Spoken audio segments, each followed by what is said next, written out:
औज़ुबिल्लाहिमिनश्शैतानिर्रजीम बिस्मिल्लाहिर्रहमानिर्रहीम रब्बि इश्रह ली सदरी व यस्सिर ली अमरी वहलुल उक़दतम मिन लिसानी यफ़क़हू क़ौली rabbi ज़िदनी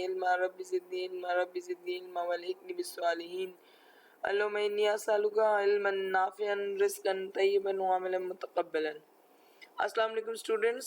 Today you are going to learn about the fourth part of the biochemistry chapter, chapter number 21, the enzyme biological, which are the biological catalysts.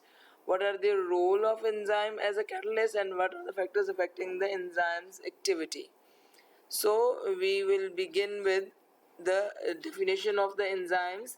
The word enzyme was derived from the Greek word en means in, enzyme means yeast. So it is derived from the enzyme. Enzyme was derived from the yeast. Definition of the enzyme is defined as a complex organic substance which alter the rate of already initiated biochemical reaction without itself being altered permanently during the reaction. It means it is a catalyst. It is a catalyst, but it is a biological catalyst. And so the nature of the enzyme is not going to be altered. It is not going to be changed, but it has the ability to control the reaction. On the right side, if you observe over here, these are the substrates, and then the substance comes and it will be just like the lock and key model. It will be joined with the enzymes, and the bond is going to be broken down between the substrates, and afterwards when it is departed from each other, on that time the products are going to be formed and enzyme will remain as it is.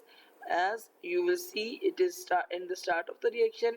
At the end of the reactions, nothing happens to the body of the enzymes. So these are called the biological enzymes.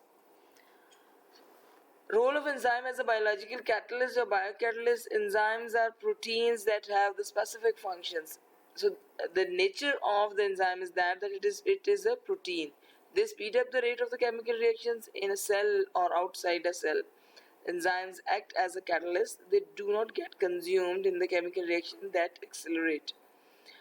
So, the role of enzymes, in the case of the carbohydrates, are digested in the mouth, stomach, and small intestine. Carbohydrates, enzymes break down starch into sugars.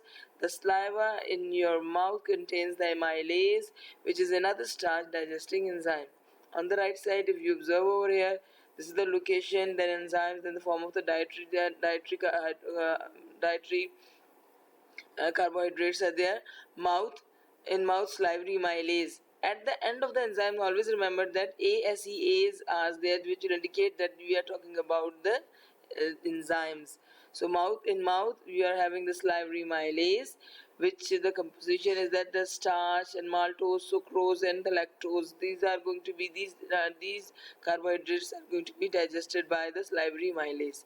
So digestion is started inside your mouth with the help of the salivary amylase. Then it moves to the stomach. In the stomach, amylase form the saliva and dextrin and maltose are there. Then small intestine, pancreatic amylase is present, which is going to be the form of dietary is the maltose. Then the brush border enzymes are the glucose, fructose, galactose, and glucose, and galactose. Then the large intestine, then the bacterial information is about that the ferment cellulose are present inside there. So these are the functions of the carbohydrates as a digestion due to the enzymatic action. Then the role in the digestion of the fats. The fats are digested in two stages.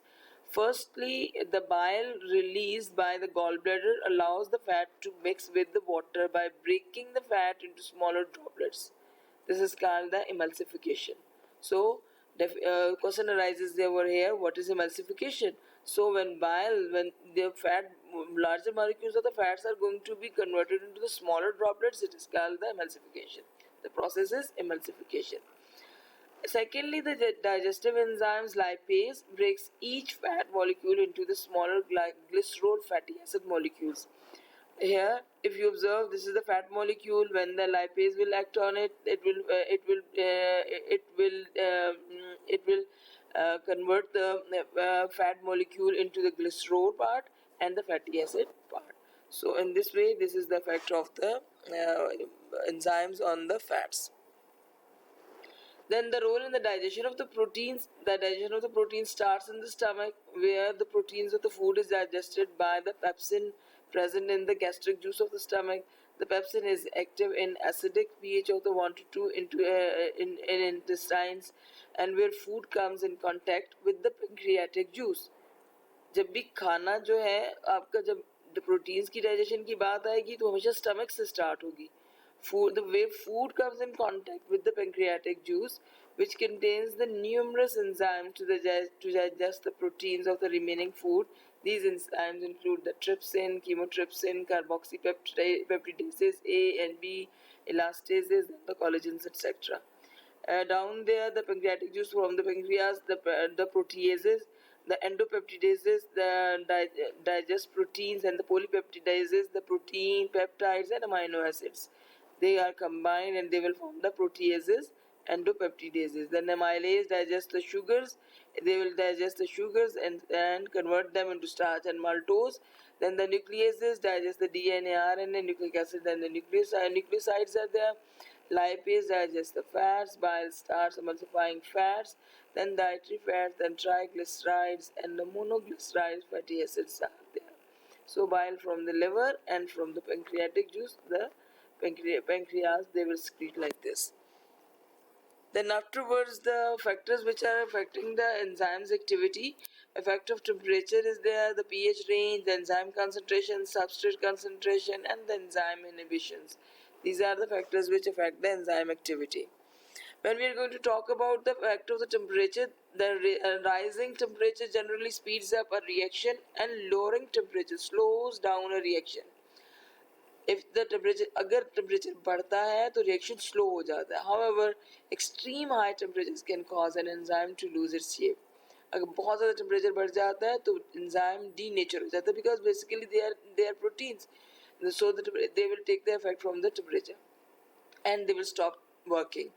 The pH, each enzyme has an optimum pH range. Extreme pH values can cause the enzymes to denature. So temperature affects the, if the more temperature is there, then the enzymes lose its properties and they become denatured. The next factor is about the pH range. The enzymes are also sensitive to pH. Changing the pH of its surroundings will also change the shape of the active site of an enzymes. Active site वो site होती है जहाँ आके substrate जुड़ता है. This contributes the folding of the enzyme molecule, its shape, and the shape of the active site. Changing the pH will affect the charges on the amino acid molecules. Next factor is the enzyme concentration. Increasing the enzyme's concentration will speed up the reaction. As long as there is a substrate available to bind to, once all of the substrate is bound, the reaction will no longer speed up, since there will be nothing for additional enzymes to bind. Then the last one is the substrate concentration. पहली enzyme की concentration थी, अब substrate की concentration है. It increases the substrate concentration, also increases the rate of the reaction to a certain point. Once all of the enzymes are bound, any substrate increase will have no effect on the rate of reaction, as the available enzymes will be saturated and working at their maximum rate. So enzymes are there, they are saturated and working at their maximum rate. So today's lecture's conclusion is that you learned about the enzymes. What are the enzymes? What are their definition? How you can distinction it from the other proteins, and how you can distinction it as a biological catalyst. Then what are the factors which affect the enzyme's activity? Like the pH, the concentration of the substrate, the concentration of the enzymes, and the temperature. You learn about those factors. Then after this we will inshallah learn in the next lecture about the enzymes inhibitions, the what are their types, what are their, how you can differentiate between them. So inshallah we will discuss in the next lecture. May Allah be with you. Take care. Allah Hafiz.